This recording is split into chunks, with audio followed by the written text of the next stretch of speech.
What's up YouTube? KT here. Out in the garage once again working on Mom's 2006 Volvo V70. Gonna do some basic maintenance on it today. Ready for an oil change and a spark plug change. She's got about 80,000 miles on it.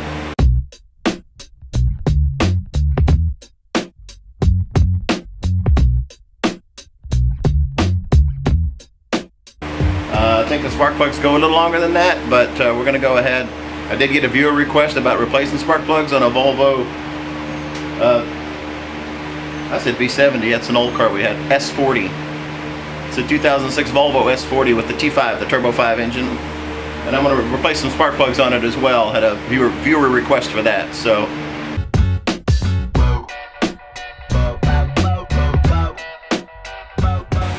Okay, so I've already pulled the air charge tube off of the turbo. So this is for a turbo, for a T5 turbo. I've already pulled the charge pipe off the top here. You're gonna have a clamp. This is an 8mm. Sorry, it's an 8mm right there. Disconnect that clamp. In the back down here, there is a 10mm head bolt. So you need 10mm to get that bracket off. And then as I came over here to this side, you've got I pulled the vacuum line. This is the EGR. Sorry, this is an EGR valve connection. So all you're gonna do is just pinch these tabs together, squeeze them, and that'll allow it to pop off of the connector there. Just get that over out of the way. And then on the bottom of the charge tube, as it comes around this way, you have two connections to it. You have just a regular rubber hose that you're going to pop off, and then you have this connector here that hooks up to a port. And again, all you're going to do is squeeze the two blue tabs together, and when it does, it'll open it up and you can just pop that right off. Now, that's not all. Down to the bottom down here, and it's going to be a nightmare to get to. I didn't have to worry about it because whoever worked on this car previously broke this tab right here. This tab actually is some kind of melted adhesive or something and stuck to the bottom of the charge tube, and it bolts to the side of the head down here. So I can tell you that it's a pain in the butt to get to, which is probably why they just broke it off. But when I took this tube off, this piece was just laying like that. And there's a hole in the bottom of the charge tube. So, and that's actually not the charge tube. This is the intake. This is the air intake before it goes into the turbo.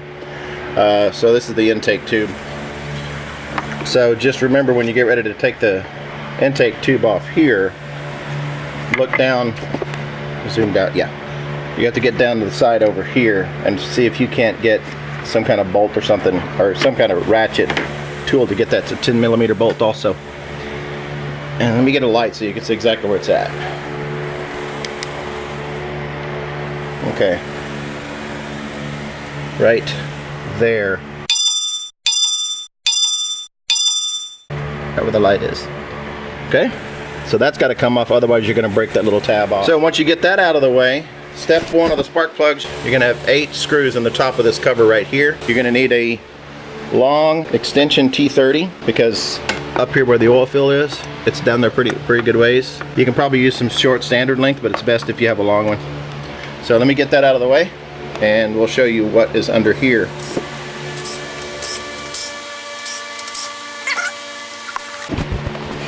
So all screws loose, get the oil filler cap out of the way. It's best to take this from the end over here and lift it up, because it has 2 tabs under here and under there. You don't want to break those tabs. So lift from the right, pop it up, make sure you don't lose your screws. Get that out of the way. And then the same thing with this. This has a little tab right here that clips under this aluminum tab. Same thing on the back side. So you're going to want to pull it from under the oil filler tube first.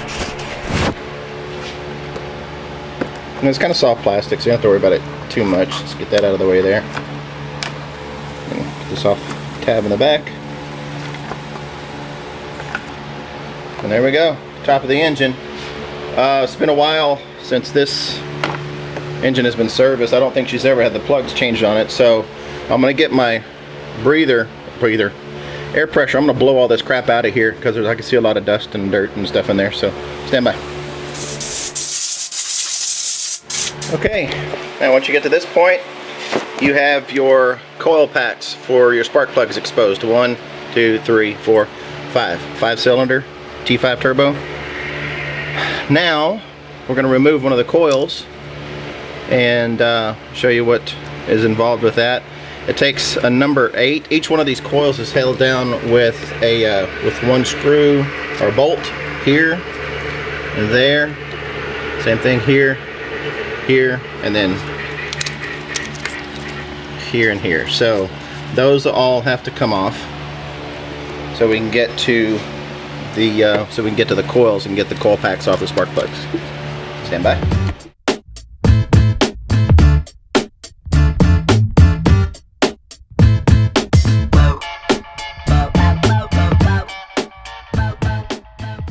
And you also, you really can't get these crossed over, like crossing over spark plug wire, because there's only one place they'll fit.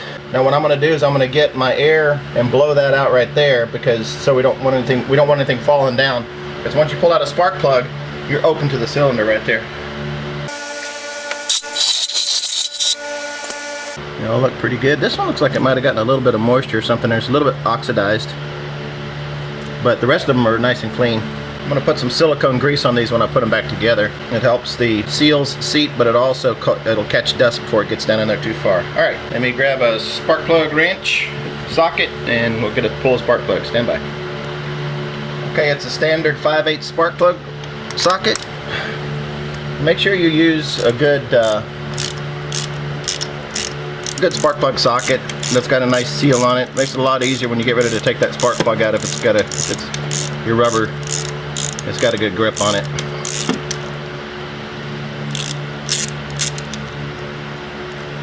This car's got 77,000 miles on it. Spark plug should be changed every 60, so she's overdue. And there we go. There's not much electrode left on this one. This is an auto light. These are factory plugs. Volvo is a Ford company, so the factory spark plug for the Volvos are Ford auto light spark plugs, and this looks like an APP 5325. So I'm going to grab some factory replacements and we'll put them back in, make sure the gap is correct on them, and we'll go from there. Okay, I pulled all the old plugs out. I've got the new plugs gapped at 20. I've seen 27 and 28 as far as recommendations, factory recommendations go. So I went ahead and gapped them at 27. 1/10,000th of an inch is kind of hard to make this to discriminate anyway. I always use a feeler gauge. I don't use these gapping tools like this. I don't use them. I use a feeler gauge, and the reason is these new cars look for specific gaps, and these old feeler gauges, you can be anywhere if you think you're on, but it's not going to get any closer than 5/1000ths. If you use a feeler gauge, then you're pretty much dead on.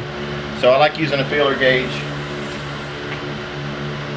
But I've got all these set at 27/1000ths, and I put some anti-seize on the threads. Don't want these coming out. I had a little trouble with them, so I sure don't want to have trouble in the future. So just put a tiny bit of anti-seize on them, just enough to coat the first 3 or 4 threads, about a quarter of the diameter around the spark plug, and then thread them in and torque them down. Stand by. Alright, so now I'm down to my last 2 spark plugs. I've already got these 3 installed and torqued down. Factory calls for 22 and a half foot-pounds of torque. Not pound-feet, that's major. Foot-pounds, 22. So I've got my torque wrench set at 22. If you don't have a torque wrench, okay? If you don't have a torque wrench, this is a good rule of thumb, and I'll show you why. So what I've done is I've screwed these in and just snugged them down. I didn't put the ratchet on it and tighten them down any. I screwed it until it's snugged, okay? If you screw it down until it snugs and then go another quarter turn, you should be right at 20 to 25 pounds of torque. Don't go like a half turn, you're going to strip your threads. But once your gasket makes contact, then you snug it a little bit, go another quarter turn, and if you'll watch my ratchet how far I go, again, this one's just snugged in. Okay, so right there, just barely snug. That's snug right there. Now watch, I'm gonna go about another quarter turn on this ratchet. I think you can see it.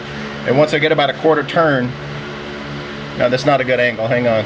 Once I get about a quarter turn, you'll see that that we're right at 22. Now I've got this point right at the front of the car, and you guys are just about in line with the engine, so watch where I end up when I hit 22.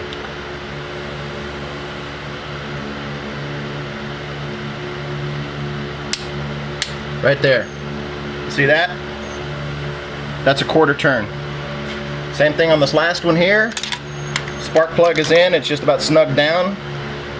We got one more click here. I'm facing right at the front of the car, okay? Quarter turn, click. All right, that's all you need. We get the coils back on, put everything back together, and we're done.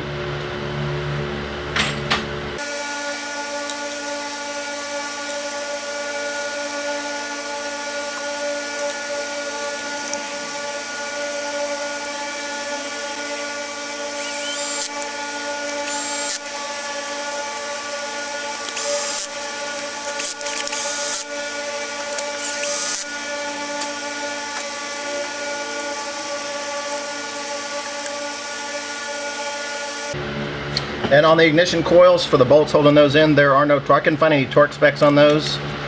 Just snug them down. I had my little cordless drill set at, I don't know, or my little Makita drill there set at probably number 4 whatever, just to snug it, and then you can see I used a 1/4 inch ratchet to snug them all down. Alright, we're going to put the top back on, put the screws back together, and bolt it all up.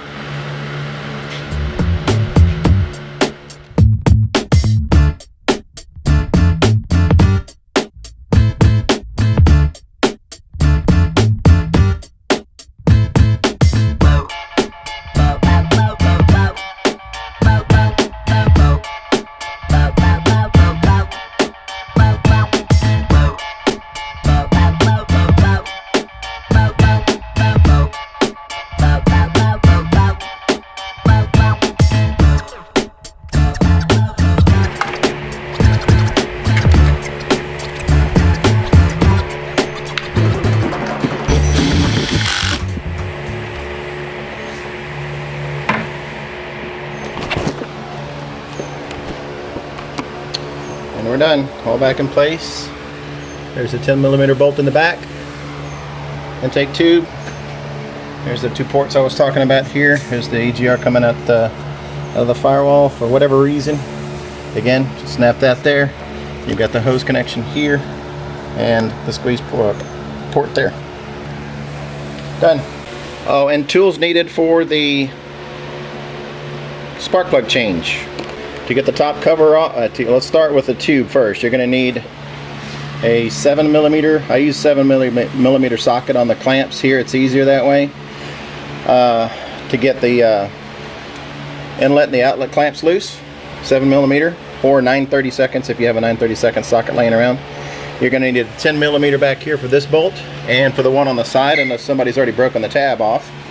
For the top cover here, you're going to need a T30 or number 30 Torx bit, preferably a long deep one like this, so you can get into the holes here. I mean, they're not too bad. You can get by with the short one, but I like using the long one. It fits nicely in my little Milwaukee drill here.